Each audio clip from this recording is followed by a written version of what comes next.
ಇದು ಬೆಂಗಳೂರಿನ ಒಂದು ಕಾರ್ಪೊರೇಟ್ ಕಂಪ್ನಿಲಿ ನಡೆದಿರೋಂಥ ಒಂದು ಸ್ಟೋರಿ. ನನ್ನ ತಾಯಿಗೆ ಹುಷಾರಿಲ್ಲ, ಆಪರೇಷನ್ನಿಗೆ 1 ಲಕ್ಷ ಖರ್ಚಾಗುತ್ತೆ ಅಂತೇಳಿ ಅವ್ರ ಕೊಲೀಗ್ಸ್ ಹತ್ರ ಇವನು ಹೆಲ್ಪ್ ಕೇಳ್ತಾನೆ. ರಿಯಾಲಿಟಿಲಿ ಕಣ್ಣೀರಿಂದ ಸ್ಟಾರ್ಟ್ ಆಗಿರೋ ಈ ಸ್ಟೋರಿ ಒಂದು ಶಾಕ್ನ ಕೊಡ್ತತಿ. ಆ ಶಾಕ್ ಏನು ಅಂತಂದೇಳಿ ನಾನು ನಿಮ್ಮ ಮುಂದೆ ಹೇಳ್ತೀನಿ. ವೆಲ್ಕಮ್ ಟು ರಿಯಾಲಿಟಿ ಲೋಕ. ನಾನು ನಿಮ್ಮ ಲೋಹಿತ್.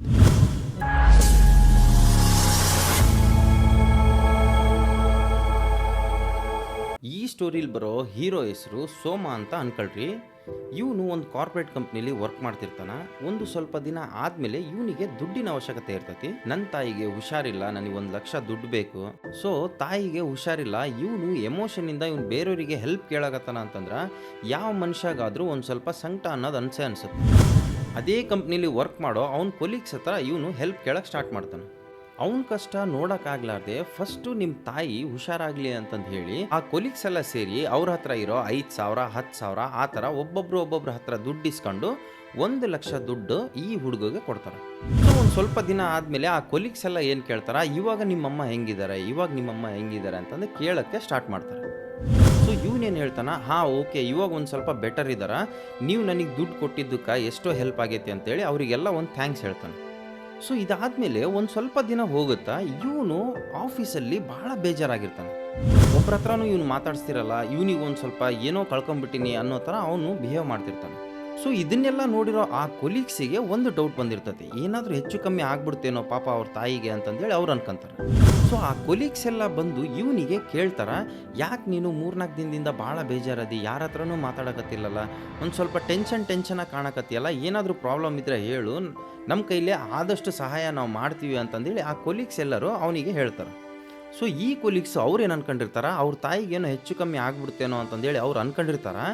ಆದರೆ ರಿಯಾಲಿಟಿಲಿ ಬೇರೆನೇ ನಡೆದಿರುತ್ತೆ.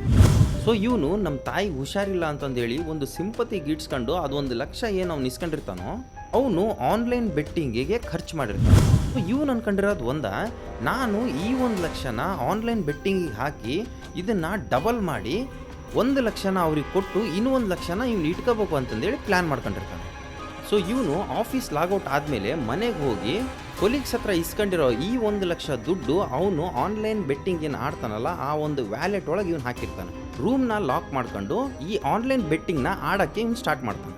ಸೊ ಇವಾಗ ಸ್ಟಾರ್ಟಿಂಗು ಇವನು ಗೇಮ್ ಸ್ಟಾರ್ಟ್ ಮಾಡ್ತಾನೆ. ಅವನಿಗೆ ಒಂದು ಸ್ವಲ್ಪ ಹೊತ್ತಾದಮೇಲೆ ಒಂದು 5,000 ರೂಪಾಯಿ ಅವನಿಗೆ ಪ್ರಾಫಿಟ್ ಆಗುತ್ತೆ. ಸೊ ಇದಾದಮೇಲೆ ಇನ್ನೂ ಒಂದು ಸ್ವಲ್ಪ ಹೊತ್ತು ಬಿಟ್ಟು ಮತ್ತೆ ಆಡೋಕ್ಕೆ ಸ್ಟಾರ್ಟ್ ಮಾಡ್ತಾನೆ. ಆವಾಗ ಇವನಿಗೆ 10,000 ರೂಪಾಯಿ ಲಾಭ ಆಗುತ್ತೆ. ಸೊ ಈ ಥರ ಅಮೌಂಟು ಇನ್ಕ್ರೀಸ್ ಆದಂಗೆಲ್ಲ ಇವನಿಗೆ ಖುಷಿ ಆಗಕ್ಕೆ ಸ್ಟಾರ್ಟ್ ಆಗ್ತತಿ. ಆಮೇಲೆ ಒಂದು ಕಾನ್ಫಿಡೆನ್ಸ್ ಬಿಲ್ಡ್ ಆಗ್ತತಿ. ಏನಂತಂದರೆ ಈ ದುಡ್ಡನ್ನ ನಾನು ಆರಾಮಾಗಿ ಡಬಲ್ ಮಾಡ್ಕೋಬೋದು. ಸೊ ಈ 1 ಲಕ್ಷ ದುಡ್ಡನ್ನ ನಾನು ವಿಡ್ರಾ ಮಾಡ್ಕೊಂಡು ನನ್ನ ಕೊಲೀಗ್ಸಿಗೆ ನಾನು ಕೊಟ್ಟುಬಿಟ್ರೆ ನನ್ನ ಹತ್ರ ಇನ್ನೂ 1 ಲಕ್ಷ ರೂಪಾಯಿ ದುಡ್ಡು ಉಳಿತೈತಿ ಅಂತೇಳಿ ಭಾಳ ಖುಷಿಯಾಗಿರ್ತಾನೆ. ಸೊ ಇವನು ಗೇಮ್ನ ಕಂಟಿನ್ಯೂ ಮಾಡ್ಕೊತ ಹೋಗ್ತಿರ್ಬೇಕಾದ್ರೆ ಒಂದು ಸ್ವಲ್ಪ ಹೊತ್ತಾದಮೇಲೆ ಇವನ ವ್ಯಾಲೆಟಲ್ಲಿ ಮೈನಸ್ ಹಾಕಂತ ಬರುತ್ತೆ. ಸೊ ಇವನೇನು ಮಾಡ್ತಾನಂತಂದ್ರೆ ಫಸ್ಟ್ ರೌಂಡು 2,000ನ ಆ ಗೇಮಿಗೆ ಬೆಟ್ ಮಾಡ್ತಾನೆ. ಅದು ಲಾಸ್ ಆಗುತ್ತಾ. ಸೊ ಇವಾಗ ಏನು ಮಾಡ್ತಾನೆ, ಆ 2,000 ಏನು ಲಾಸ್ ಆಗಿರುತ್ತಲ್ಲ ನನಗೆ ನೆಕ್ಸ್ಟ್ ರೌಂಡಿಗೆ 4,000 ಪ್ರಾಫಿಟ್ ಬಂದ್ಬಿಡ್ಬೇಕು ಆ ಥರ ಯೋಚನೆ ಮಾಡಿ ಇವನು ನೆಕ್ಸ್ಟ್ ರೌಂಡಿಗೆ 4,000ನ ಹಾಕ್ತಾನೆ. ಸೊ ಆ ರೌಂಡ್ ಕೂಡ ಇವನಿಗೆ ಫೇಲ್ ಆಗಿಬಿಡ್ತೈತಿ. ಸೊ ಅಲ್ಲಿಗೆ 2,000 ಪ್ಲಸ್ ಇದೊಂದು 4,000 6,000 ಅವ್ನು ಮೈನಸ್ ಆಗ್ತಾನೆ. ಥರ್ಡ್ ಅಟೆಂಪ್ಟಲ್ಲಿ ನಾನು ಎಲ್ಲದನ್ನು ವಾಪಸ್ ತಗೋಬೇಕು ಅಂತಂದೇಳಿ 10,000ನ ಅವ್ನು ಬೆಟ್ ಮಾಡ್ತಾನೆ. ಆ ರೌಂಡಲ್ಲಿ ಅವನು ಫೇಲ್ ಆಗಿಬಿಡ್ತಾನೆ. ಸೊ ಇವಾಗ ಅವ್ನು ಲಾಸ್ ಅಮೌಂಟು 16,000. ಇವನಿಗೆ ಒಂದು ಸ್ವಲ್ಪ ಭಯ ಅನ್ನೋಕ್ಕೆ ಸ್ಟಾರ್ಟ್ ಆಗಿಬಿಡ್ತೈತಿ. ಇವಾಗ ಇವನು ಡೈರೆಕ್ಟಾಗಿ ಏನು ಮಾಡ್ತಾನೆ, ಒಂದು ಶಾಟಿಗೆ 34,000 ರೂಪಾಯಿನ ಅವ್ನು ಬೆಟ್ ಮಾಡಿಬಿಡ್ತಾನೆ. ಆ ಅಮೌಂಟು ಲಾಸ್ ಆಗಿಬಿಡ್ತೈತಿ. ಸೊ ಇವನು ಟೋಟಲ್ ಲಾಸ್ ಅಮೌಂಟು 50,000. ಈ ಸಿಚುವೇಶನ್ ಒಳಗೆ ಅವನಿಗೇನು ಅನ್ಸತಿ, ಒಂದು ಕಾನ್ಫಿಡೆನ್ಸ್ ಅನ್ನೋದು ಹೋಗೇ ಬಿಡ್ತೈತಿ. ಇವನೇನು ಅನ್ಕೊಂತಾನ ಅಂತಂದ್ರೆ ನನಗೆ ಈ ಬೆಟ್ಟಿಂಗ್ ಸವಾಸನ ಬೇಡ, ಡೈಲಿ ನಾನು ಆಫೀಸಿಗೆ ಹೋಗಿ ನನ್ನ ಕೊಲೀಗ್ಸ್ ಮುಂದೆನೇ ನಾನು ಮಕ್ಕ ತೋರಿಸ್ಬೇಕು, ಅವ್ರ ದುಡ್ಡು ನಾನು ಹೆಂಗಾದ್ರೂ ಮಾಡಿ ರಿಟರ್ನ್ ಕೊಡಲೇಬೇಕು ಅಂತಂದೇಳಿ ಫಿಕ್ಸ್ ಹಾಕಾನೆ. ಇವಾಗ ಅವನಿಗಿರೋದು ಫೈನಲ್ ಒಂದೇ ಒಂದು ಚಾನ್ಸ್. ಯಾಕಂತಂದರೆ ಅವನು ಈ ಗೇಮ್ನ ಹೆಂಗೆ ಡಬಲ್ ಮಾಡಬೇಕು ಅಂತ ಅನ್ಕೊಂಡಿರ್ತಾನಂತಂದರೆ 1x2 ಮೆಥಡ್ನ ಅವನು ಅಪ್ಲೈ ಮಾಡಿರ್ತಾನೆ. ಸೊ ಫಸ್ಟು ನಾನು 1,000 ಹಾಕ್ತೀನಿ, ಇನ್ ಕೇಸ್ ಇದು ಫೇಲ್ ಆಯಿತು ಅಂತಂದರೆ ಡಬಲ್ ಅಮೌಂಟ್ನ ಅವನು ಆ್ಯಡ್ ಮಾಡ್ಕೊತ ಹೋಗ್ತಿರ್ತಾನೆ. ಫೈನಲ್ ರೌಂಡಿಗೆ ಇವನು ಆ್ಯಡ್ ಮಾಡಿದರೆ ಅವನು ಆ ಕೊಲೀಗ್ಸಿಗೆ ದುಡ್ಡು ಕೊಡ್ತಾನ, ಇಲ್ಲ ಅಂತಂದರೆ ಅವ್ರ ಹತ್ರ ಇವನು ಮಕ ಕೆಡಿಸ್ಕೊತಾನೆ. ಸೊ ಅವನ ವ್ಯಾಲೆಟಲ್ಲಿ ಎಷ್ಟು ಅಮೌಂಟ್ ಇರುತ್ತೋ ಆ ಎಲ್ಲ ಅಮೌಂಟ್ನು ಈ ನೆಕ್ಸ್ಟ್ ರೌಂಡಿಗೆ ಅವನು ಅಪ್ಲೈ ಮಾಡ್ತಾನೆ. ಆದರೆ ಈ ಒಂದು ಫೈನಲ್ ರೌಂಡಲ್ಲೂ ಅವನು ಸೋತು ಬಿಡ್ತಾನೆ. ಸೊ ಇವಾಗ ಅವನ ವ್ಯಾಲೆಟಲ್ಲಿ ಉಳಿದಿರೋ ದುಡ್ಡು 0. ಕೊಲೀಗ್ಸ್ ಹತ್ರ 1,00,000 ದುಡ್ಡು ಇಸ್ಕೊಂಡಿರೋನು ಇವನು ಬೆಟ್ಟಿಂಗಲ್ಲಿ 1 ನಯಾ ಪೈಸಾ ಕೂಡ ಇವನು ಪ್ರಾಫಿಟ್ ಮಾಡ್ಕೊಂಡಿಲ್ಲ. ಇದೇ ರೀಸನ್ನು ಅವನು ಬೇಜಾರಾಗಿರೋದು. ಹಾಗಾಗಿ ಆ ಕೊಲೀಗ್ಸ್ ಎಲ್ಲ ಯಾಕೆ ಬೇಜಾರಾಗತ್ತಿ, ಏನಾರ ಪ್ರಾಬ್ಲಮ್ ಇದ್ದರೆ ಹೇಳು, ಇನ್ನೊಂದು ಸ್ವಲ್ಪ ದುಡ್ಡು ಏನಾರ ಬೇಕಿದ್ರೆ ಕೇಳು ಅಂತಂದೇಳಿ ಆ ಹುಡುಗನ ಹತ್ರ ಮಾತಾಡ್ಸಿರ್ತಾರೆ. ಸರ್ಟೆನ್ ಟೈಮ್ ಆದಮೇಲೆ ಆ ಕೊಲೀಗ್ಸಿಗೆ ಗೊತ್ತಾಗುತ್ತಾ ನೀವು ಕೊಟ್ಟಿರೋ 1,00,000 ದುಡ್ಡು ಇವನು ಆನ್ಲೈನ್ ಬೆಟ್ಟಿಂಗ್ ಆಡಿದಾನಂತಂದೇಳಿ ಅವ್ರು ಎಲ್ಲರಿಗೂ ಗೊತ್ತಾಗುತ್ತೆ. ನಮ್ಮ ತಾಯಿ ಹಾಸ್ಪಿಟ್ಲಾಗ ಅದಾರ, ಹಾಸ್ಪಿಟ್ಲ್ ಖರ್ಚಿಗೆ 1,00,000 ಬೇಕಾಕತ್ತಂತೇಳಿ ಒಂದು ಎಮೋಷನ್ ಸ್ಟೋರಿ ಕ್ರಿಯೇಟ್ ಮಾಡಿ ಆ ದುಡ್ಡು ಕೊಟ್ಟಿರ್ತಾರಲ್ಲ, ಅವ್ರಿಗೊಂದು ರಿಯಾಲಿಟಿ ಗೊತ್ತಾದ್ಮೇಲೆ ಅವ್ರು ಎಷ್ಟು ಸಿಟ್ಟಾಗಿರ್ಬೇಡ ಹೇಳ್ರಿ. ಬರೋ ಸಂಬಳದಲ್ಲೇ ಅವರಿಗೂ ಕಮಿಟ್ಮೆಂಟ್ಸ್ ಅನ್ನೋದಿರುತ್ತಾ, ಅವ್ರ ಫ್ಯಾಮಿಲಿ ರನ್ ಮಾಡ್ಬೇಕು ಅನ್ನೋದಿರುತ್ತಾ, ಅವ್ರ ಪರ್ಸ್ನಲ್ ಪ್ರಾಬ್ಲಮ್ಸ್ ಅವ್ರಿಗೆ ಏನಿರುತ್ತೋ ಅದು ಗೊತ್ತಿಲ್ಲ. ಬಟ್ ಈ ಥರ ಅವ್ನು ಮೋಸ ಮಾಡ್ತಾನ ಅಂತಂದೇಳಿ ಎಕ್ಸ್ಪೆಕ್ಟೇ ಮಾಡಿರಲ್ಲ ಇವರು. ಇದಾದಮೇಲೆ ಅವನು ಆಫೀಸಿಗೆ ಬರ್ತಾನ. ಆಫೀಸಿಗೆ ಬಂದಾಗ ಎಲ್ಲರೂ ಸಿಟ್ಟಿಂದ ಕೇಳ್ತಾರ, ನಾವು ಕೊಟ್ಟಿರೋ ದುಡ್ಡು ನಮಗೆ ಈಗ ಬೇಕೇ ಬೇಕು ಅಂತಂದೇಳಿ ಪ್ರೆಷರ್ ಆಗ್ತಾರೆ. ಸೊ ಅವನದು ಆಫೀಸಲ್ಲಿ ಒಂದು ರೆಪ್ಯುಟೇಷನ್ ಅನ್ನೋದೇ ಹೋಗ್ಬಿಡ್ತೈತಿ. ಬಟ್ ದಿನ ದುಡ್ಡು ಕೇಳಿ ಕೇಳಿ ಕೇಳಿ ಅವನಿಗೆ ಒಂದು ಭಯ ಅನ್ನೋಕ್ಕೆ ಸ್ಟಾರ್ಟ್ ಆಗ್ತತಿ. ಸೊ ನಾಳೆ ದಿನ ನಮ್ಮ ಅಮೌಂಟ್ ನಮಗೆ ಕೊಡಲೇಬೇಕು ಅಂತಂದೇಳಿ ಏನು ಪ್ರೆಷರ್ ಹಾಕಿರ್ತಾರಲ್ಲ, ಆ ಹುಡುಗ ನಾಳೆ ದಿನ ಆಫೀಸಿಗೆ ಬರಲ್ಲ. ಸೊ ಅವ್ರು ದುಡ್ಡು ಕೇಳೋಕ್ಕೇನು ಸ್ಟಾರ್ಟ್ ಮಾಡಿರ್ತಾರಲ್ಲ, ಇವನಿಗೆ ಟೆನ್ಷನ್ ಆಗಿ ಆಫೀಸಿಗೆ ಬರೋದೇ ನಿಲ್ಲಿಸ್ಬಿಡ್ತಾನೆ. ಇವರಿಗೆಲ್ಲ ಏನಾಗುತ್ತಂತಂದ್ರೆ, ನಾವು ಕೊಟ್ಟಿರೋ ದುಡ್ಡು ನಮಗೆ ವಾಪಸ್ ಬರಲ್ಲ ಅಂತಂದೇಳಿ ಆ ಹುಡುಗನ ಲೊಕೇಶನ್ನಿಗೆ ಇವರು ಹುಡ್ಕೊಂಡು ಹೋಗ್ತಾರೆ. ಬಟ್ ಅಲ್ಲಿ ಇವನು ಅಪ್ಸ್ಕೊಂಡಾಗಿರ್ತಾನೆ. ಸೊ ಇವನು ಅಪ್ಸ್ಕೊಂಡಾಗಿರೋದನ್ನು ನೋಡಿ ಅವನಿಗೆ ಏನು ದುಡ್ಡು ಕೊಟ್ಟಿರ್ತಾರಲ್ಲ ಅವರೆಲ್ಲರೂ ಸೇರ್ಕೊಂಡು ಪೊಲೀಸ್ ಸ್ಟೇಷನ್ನಿಗೆ ಕಂಪ್ಲೇಂಟ್ನ ರಿಜಿಸ್ಟರ್ ಮಾಡ್ತಾರೆ. ಸೊ ಈ ಒಂದು ಆ್ಯಪ್ನ ಹೆಂಗೆ ಡಿಸೈನ್ ಮಾಡ್ತಾರೆ ಅಂತಂದ್ರೆ, ಅವರು ಹಿಂಗೆ ಆ್ಯಪ್ ಆಗಲಿ ವೆಬ್ಸೈಟ್ಸ್ ಆಗಲಿ ಇವನ್ನ ಹ್ಯಾಂಡಲ್ ಮಾಡೋರು ಇವ್ರು ಎಲ್ಲೋ ಒಂದು ಕಡೆ ಕುಂತಿರ್ತಾರೆ. ಪ್ರೊಫೈಲ್ ಕ್ರಿಯೇಟ್ ಆಗಿ ಅಮೌಂಟ್ ಆ್ಯಡ್ ಮಾಡಿ ಗೇಮ್ಸ್ ಒಳಗೆ ರನ್ ಆಗಿ ಪೇಮೆಂಟ್ ಗೇಟ್ ವೇವರೆಗೂ ಇದನ್ನು ಡಿಸೈನ್ ಮಾಡಿರ್ತಾರೆ.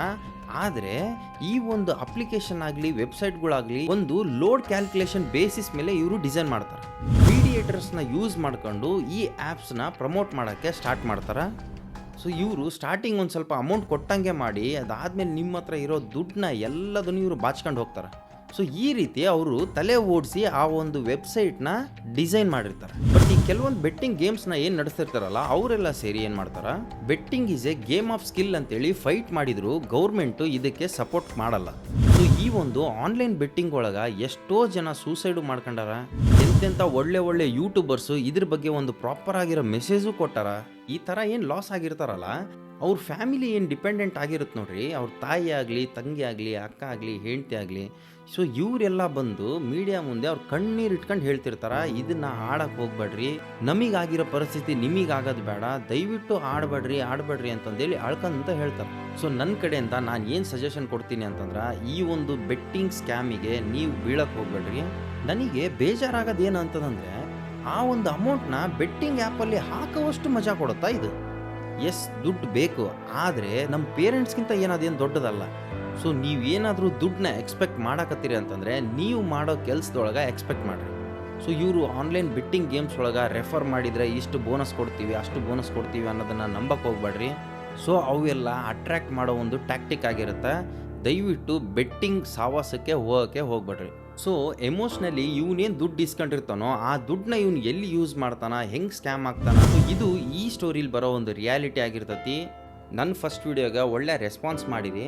ನನ್ನ ವೀಡಿಯೋನ ಯಾರ್ಯಾರು ನೋಡಿರಿ, ಯಾರೆಲ್ಲ ಸಪೋರ್ಟ್ ಮಾಡಿರಿ, ಅವ್ರಿಗೆಲ್ಲರಿಗೂ ಥ್ಯಾಂಕ್ಸ್ ಹೇಳ್ತೀನಿ. ಸೊ ಇದೇ ರೀತಿ ನಮ್ಮ ಸಮಾಜದಾಗ ನಡೀತಾ ಇರೋ ರಿಯಾಲಿಟಿನ ನಿಮ್ಮ ಮುಂದೆ ಇಡ್ತೀನಿ. ನೆಕ್ಸ್ಟ್ ವೀಡಿಯೋಲಿ ಸಿಗೋಣ. Thank you.